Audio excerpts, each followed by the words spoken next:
Bukod sa sardinas, ano pa ang nakalagay sa can o lata? Corned beef. Ilang pounds ang gusto mong mabawas sa timbang mo?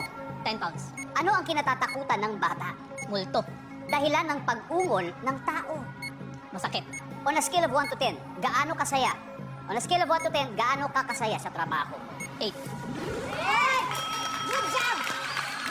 Paano focus? Tignan natin kung ilang points makukuha mo, Doc.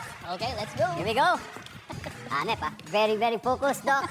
Bukod sa sardinas, ano pa ang nakalagay sa can o lata? Sabi mo, corned beef. Sabi ng survey dyan ay 41 points. Ilang pounds ang gusto mong mabawas sa timbang mo? Ang sabi mo, 10 pounds. Ang sabi ng survey ay 37. Wow! Anong kinatatakutan ng bata? Ang sabi mo, multo. Ang sabi ng survey dyan ay 44! 78 points to go.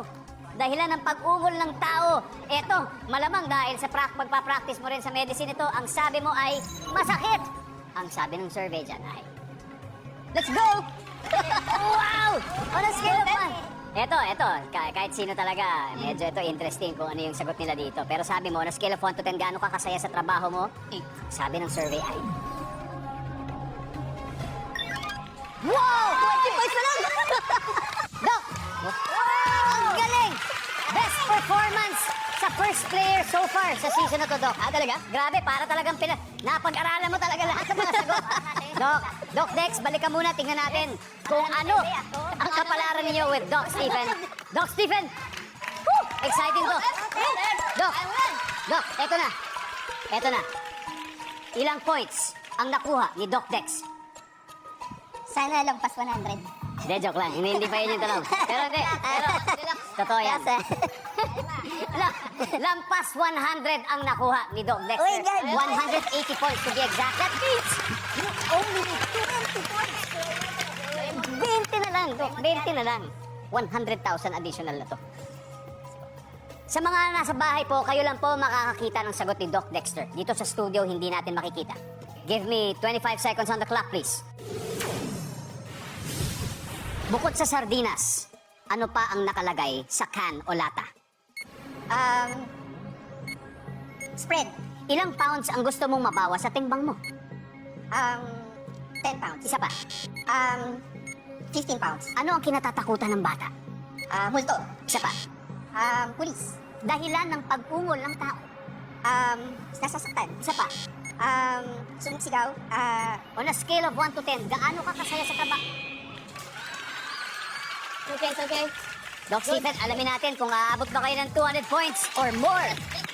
Here we go. Woo! Harap tayo dito, Doc. Unahin natin yung hindi mo nasagot kasi umabot tayo sa 25 seconds on a scale of 1 to 10. Gaano ka kasaya sa trabaho mo? Hindi mo nasagutan to. Ang top answer dito ay 8. Nakakuha ni Doc Dex. Still, 20 points to go. Bukod sa sardinas, ano pa ang nakalagay sa can o lata? Sabi mo, spread. Parang mga liver spread. Mga ganun, liver spread. Ang sabi ng survey dyan ay 3 points na lang. Wala.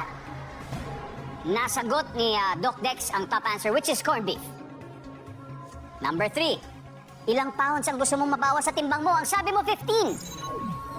Ha? Ang sabi ng survey dyan ay, tignan natin kung ilan ang ibibigay ng 50.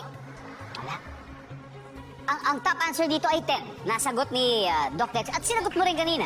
Yan din ang sinagot mo. Dahilan ng pag-ungol ng tao. Ang sabi mo, sumisigaw. Ang sabi ng survey ay wala. Ang top answer natin dito ay nananaginip. Nananaginip. Okay, 20 to go. Pero may isa pa tayo. Posible pa ito. Ano ang kinatatakutan ng bata? Ang sabi mo, pulis. 20 points to go.